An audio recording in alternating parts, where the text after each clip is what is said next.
visi Gereja Pentakosta Internasional Indonesia Paulus menjadi generasi yang mengenal Kristus untuk mencapai tujuan Tuhan dan menjadi berkat bagi sekelilingnya. Misi Gereja Pentakosta Internasional Indonesia Paulus berubah menjadi seperti Kristus, mengerti dan menghidupi prinsip-prinsip kerajaan Allah, berhasil dalam keluarga, komunitas, dan profesi yang Tuhan percayakan. Tema GPII Paulus 2021, Anggur Baru.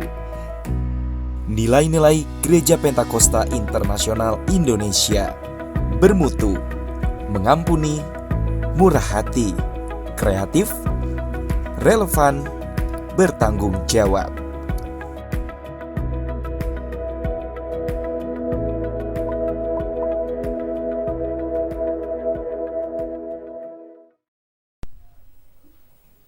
Bapak Ibu yang dikasihi oleh Tuhan, jemaat Tuhan, marilah kita berdoa, kita akan mulai ibadah kita.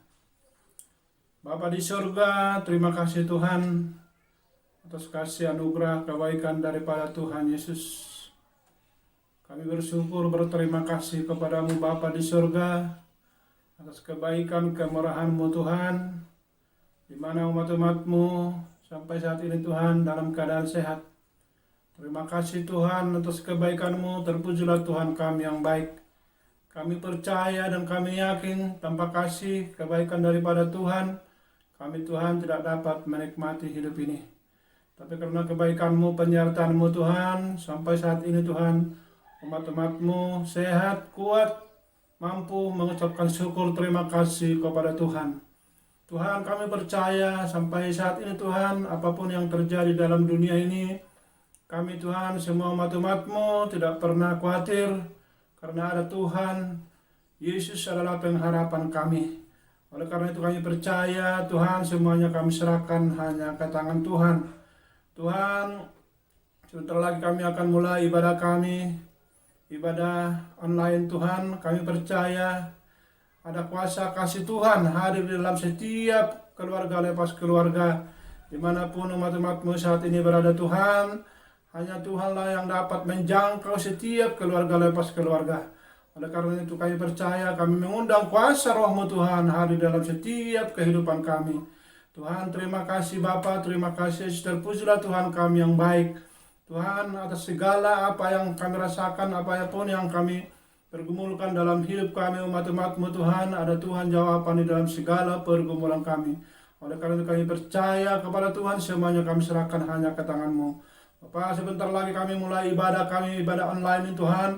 Kami percaya turunlah urapan kuasa Roh Kudus-Mu Tuhan menyertai setiap yang berperan untuk mengambil alih pelayanan saat hari ini Tuhan. Kami percaya hanya kepada Tuhan. Tuhan, terima kasih, semuanya kami serahkan hanya ke tangan Tuhan.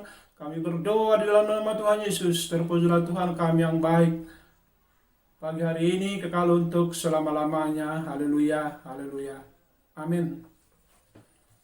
Shalom Bapak Ibu dan Saudara-saudari sidang jemaat GP Paulus yang dikasihi Tuhan dan seluruh hamba-hamba Tuhan, rekan sepelayanan. Apabila kita akan menyampaikan korban persembahan kita, dapat dikirim melalui rekening Bank BRI yang tertera di layar ini. Kiranya Tuhan Yesus memberkati kita semuanya.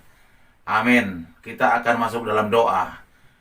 Allah Bapa yang kami sembah di dalam nama Tuhan Yesus Kristus, kembali Tuhan kami datang menghampiri tata kudus-Mu, mengucap syukur, menyampaikan ucapan terima kasih kami kepada Engkau Tuhan, oleh karena kasih kemurahan-Mu. Pada saat hari ini kami kembali ada sebagaimana kami ada, semuanya oleh karena kasih kemurahan Tuhan. Terima kasih Bapa, terima kasih Tuhan Yesus, Engkau baik, sungguh baik dan sangat baik, yang senantiasa memeliharakan kehidupan kami hari lepas hari, minggu lepas minggu, bulan lepas bulan, bahkan tahun lepas tahun. Engkau memeliharakan kehidupan kami. Terima kasih Bapa, terima kasih Tuhan Yesus. Demikian persembahan yang telah disampaikan seluruh hamba-hamba Tuhan dan seluruh sidang jemaat Tuhan yang telah menyampaikan persembahan. Kiranya Tuhan memberkati Engkau bukakan tingkap langit dan menyatakan berkat berlaku bagi mereka, bagi setiap kami yang menyampaikan persembahan. Terima kasih Bapa, sesuai dengan janji firman Tuhan, Engkau akan memberkati kami 30 kali lipat, 60 kali lipat, bahkan 100 kali lipat.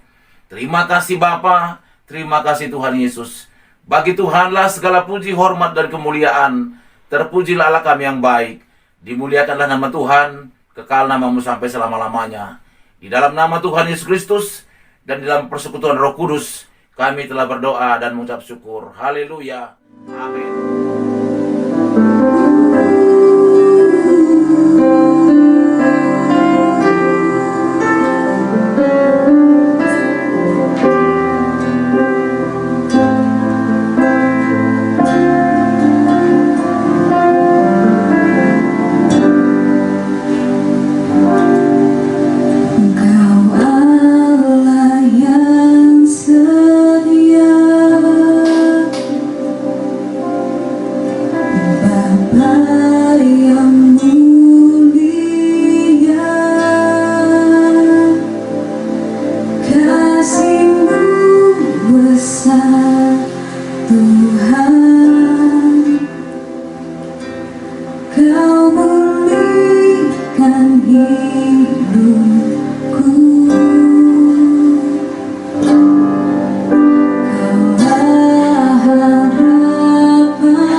mendengarkan firman Tuhan.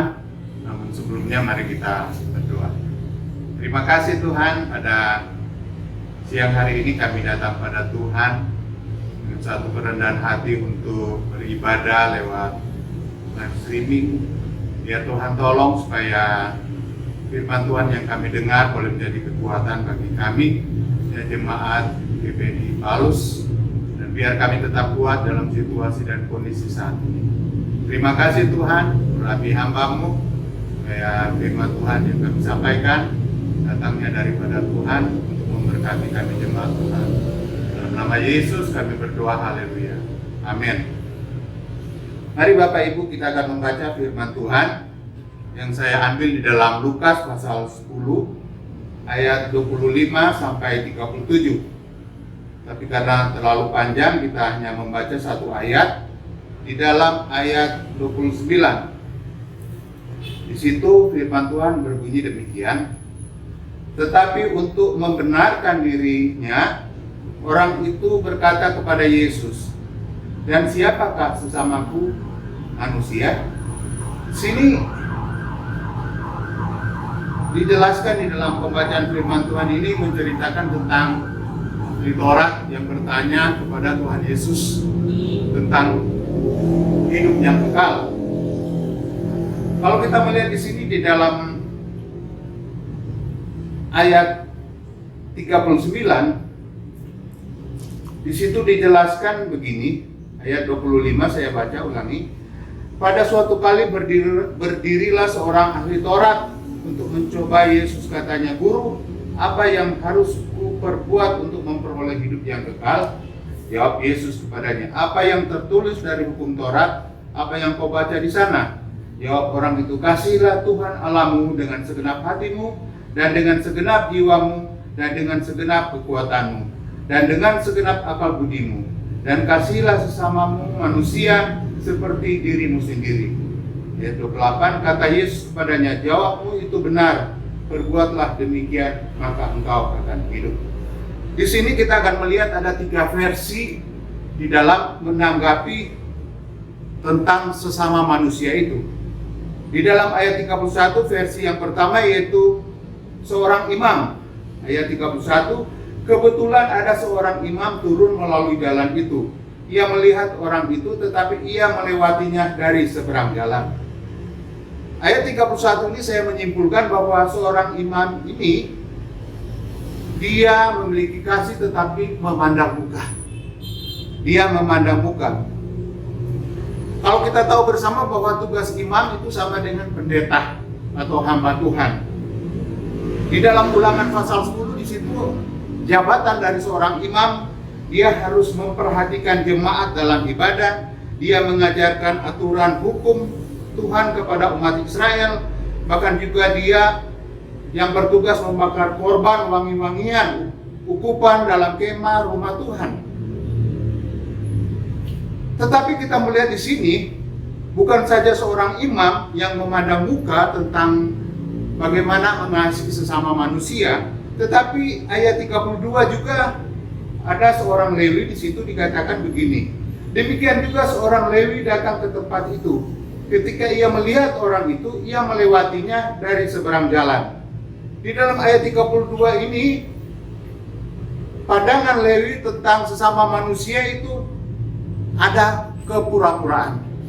Kalau kita melihat yang pertama, tugas seorang imam ini, ayat 31, ia melihat orang itu, tetapi dari seberang jalan. Tetapi kalau Lewi, di sini dikatakan bahwa dia datang ke tempat itu, berarti dia melihat langsung orang yang dalam keadaan sekarat karena dirampok dan dipukul dan sebagainya, hampir mati. Di sini Bapak Ibu yang dikasih oleh Tuhan, suatu pertanyaan, kenapa kedua hamba Tuhan ini atau imam dan orang Lewi ini tidak tergerak hatinya untuk menolong orang yang dirampok, orang yang sekarat dan hampir mati ini? Karena mereka itu memiliki suatu hati yang memandang muka. Dan yang kedua, seorang Lewi, dia memiliki hati yang penuh dengan kepura-puraan. Kepura-puraan. Kalau kita melihat di sini di dalam ibadah Taurat, Sabat, di mana mereka pegang teguh tentang Taurat atau Sabat itu, tetapi hanya luaran saja, tidak mempraktekkan mengasihi kepada sesama manusia itu. Ada suatu kesaksian di mana ada seorang hamba Tuhan, dia memiliki teman orang Yahudi waktu di Israel. Dia ditelepon oleh temannya orang Yahudi ini, dia sebagai hamba Tuhan di apartemen. Dia katakan, "Friend, tolong datang ke rumah dulu." Pas itu hari Sabtu, hari Sabat, jam 7 pagi dia bangun, dia telepon temannya, "Datang ke rumah saya." Dia datang bergegas, dia datang ke rumah temannya. Dia katakan, "Shalom." Tapi dia buka pintu, apa yang dia lakukan? "Friend, apa yang harus saya lakukan? Apa yang harus saya bantu? Tolong matikan tombol lampu di depan." Ini karena begitu taat mereka menjalankan suatu Taurat Tuhan atau Sabat Tuhan. Tetapi itu hanya di mulut saja. Di sini kita akan melihat bahwa ajaran Tuhan Yesus tentang sesama manusia itu dikatakan bahwa sangat jelas. Jangan memandang muka, tidak membeda-bedakan suku, agama, dan ras, dan sebagainya. Dia kulit hitam, kulit putih, kulit apalagi, pokoknya segala macam kulit, warna itu namanya sesama manusia harus tolong-menolong, saling mengasihi, saling ada kepedulian. Karena Tuhan Yesus katakan jangan memandang muka, tidak membedakan apapun dia agamanya. Di sini kita melihat bahwa kita menolong orang lain juga bukan, atau saudara seiman kita atau jemaat kita, bukan hanya dengan secara jasmani, tetapi secara rohani kita bisa membantu mereka di dalam doa kita. Kita mendoakan, mungkin ada jemaat kita yang sakit, ada jemaat yang dalam pergumulan, atau jemaat yang dalam keadaan kesusahan, atau dalam kekhawatiran. Tugas kita secara rohani untuk mendoakan mereka. Di sini kita melihat Bapak Ibu yang dikasih oleh Tuhan. Tuhan mau kasih dan kepedulian kita kepada sesama. Jangan ada kepura-puraan. Jangan ada dusta di antara kita. Itu kata pepatah dan sering kita dengar. Kasih hanya di mulut saja. Contoh kita lihat, saya memberikan satu contoh kasih yang penuh dengan kepura-puraan atau kasih yang munafik, di mana ada saudara kita, mungkin si Polan yang ada di kampung, dia telepon kita karena dia tahu kita satu-satunya yang bisa membantu dia. Si Polan ini telepon ke Bandung, "Apa kabar?" Dia katakan kepada Inang, atau dia sebut Amang, atau Lae, atau Nantulang, atau Eda. Dia katakan begini, "Saya butuh uang untuk berobat, saya dalam keadaan sakit." Lalu saudara dia yang di Bandung, dia telepon, "Oh iya, minta nomor rekening, nanti besok saya transfer." Ditunggu besok, tidak ditransfer. Lusa, tidak juga. Akhirnya hari ketiga, beritanya telepon bukan mau pinjam uang, bukan mau minta tolong, tapi dikabarkan bahwa dia sudah dipanggil Tuhan. Kita terlambat untuk membantu. Tapi terkadang kita memberikan janji bahwa itu hanya di mulut saja, hanya basa-basi. Saya mau membantu dan sebagainya. Tuhan tidak mau hal itu terjadi di dalam hidup kita. Justru itu di dalam kehidupan manusia itu ada dua dosa yang menjadi kekejian bagi Tuhan, atau dosa yang Tuhan tidak mau kita lakukan. Yang pertama yaitu dosa pemberontakan, di mana Tuhan menyuruh untuk kita melakukan sesuatu yang menyenangkan hati Tuhan, yang memuliakan Tuhan, tapi kita memberontak, kita tidak mau. Kita selalu memiliki satu alasan yang Tuhan tidak inginkan. Kita memberontak kepada Tuhan. Kita tidak mau melakukan apa yang Tuhan suruh. Dan yang kedua ada dosa yang lancang. Biasanya kalau orang kita Sumatera katakan dosa lancang itu, dia katakan begini, seorang bapak kalau anaknya susah untuk mengikuti aturan dalam rumah, dia malah melawan, dia katakan begini, lancang kali kau. Di mana orang tua menyuruh, orang tua tidak menyuruh untuk dia lakukan, tapi dia lakukan hal yang menyakiti hati orang tua. Seringkali juga Tuhan tidak menyuruh kita untuk melakukan hal-hal yang menyakiti hati Tuhan, tetapi kita lakukan. Tuhan tidak menyuruh kita untuk melakukan dosa, tapi kita lakukan. Kan tidak ada yang lihat, tidak ada orang yang lihat, tetapi Tuhan melihat. Kalau itu dosa, itu dilarang Tuhan. Kalau kita lakukan sama dengan dosa kelancangan kita melawan Tuhan. Di sini Bapak Ibu yang dikasih oleh Tuhan, dalam situasi dan kondisi COVID saat ini, terkadang Tuhan berbicara di dalam hidup kita. Tuhan seringkali katakan begini, jangan kau keluar nak.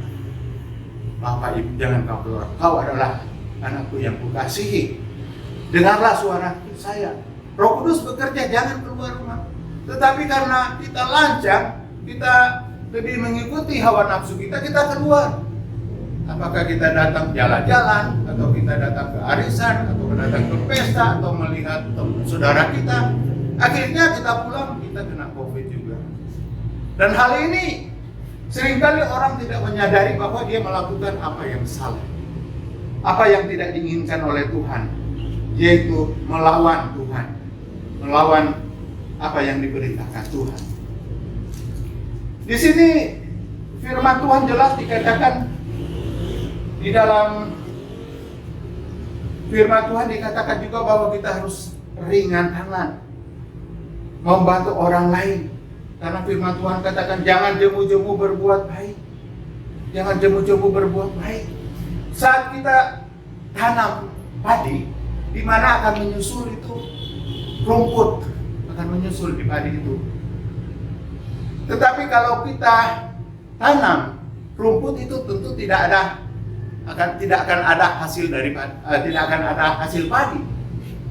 Demikian juga Bapak Ibu yang dikasih Tuhan, terkadang kita sudah menaburkan kebaikan, tetapi ada hal-hal yang buruk yang mengikuti kita. Tetapi kalau kita melakukan hal yang buruk, tentu tidak ada kebaikan yang akan mengikuti kita. Di sini Bapak Ibu yang dikasih oleh Tuhan, kebaikan adalah investasi yang Tuhan berikan kepada kita, yang menguntungkan kita. Bahkan Tuhan katakan bukan 60 tetapi 100 kali lipat Dia akan berikan kepada kita. Tapi jangan sampai kita memiliki satu motivasi bahwa hasil daripada apa yang saya mau itu datangnya dari manusia, jangan. Tetapi hasil yang kita harapkan itu hasil dari Tuhan, di mana Dia akan memberkati saya dan saudara Bapak Ibu yang dikasih oleh Tuhan. Jadi jangan mengharapkan hasilnya dari manusia, tapi harapkanlah hasil itu daripada Tuhan. Di mana seringkali di WA jemaat, forum jemaat, di mana Bapak Pendeta Esili Tongah selalu mengatakan di kalimat terakhir, Ibu Gembala yang baik hati. Benar Bapak Ibu yang dikasih Tuhan. Kalau kita melihat Ibu Gembala seringkali menawarkan, memberikan bunga kepada ibu-ibu kawan, bahkan juga barang-barang kepada beberapa ibu di kawan. Itu suatu teladan bagi kita semua yang diterapkan, yang dilakukan oleh Ibu Gembala, agar supaya kita melakukan juga hal yang sama, walaupun Ibu Gembala itu tidak mengharapkan imbalan. Dia memberikan itu secara cuma-cuma, secara gratis bagi jemaat Tuhan. Oleh dan sebab itu kita terus berdoa bagi Ibu Gembala supaya dia sehat, dia diberikan selalu hikmat oleh Tuhan, supaya Ibu Gembala juga umur panjang, dia mengembalakan kita jemaat Tuhan. Di sini Ibu Bapak yang dikasih oleh Tuhan, firman Tuhan begitu jelas dikatakan di sini di dalam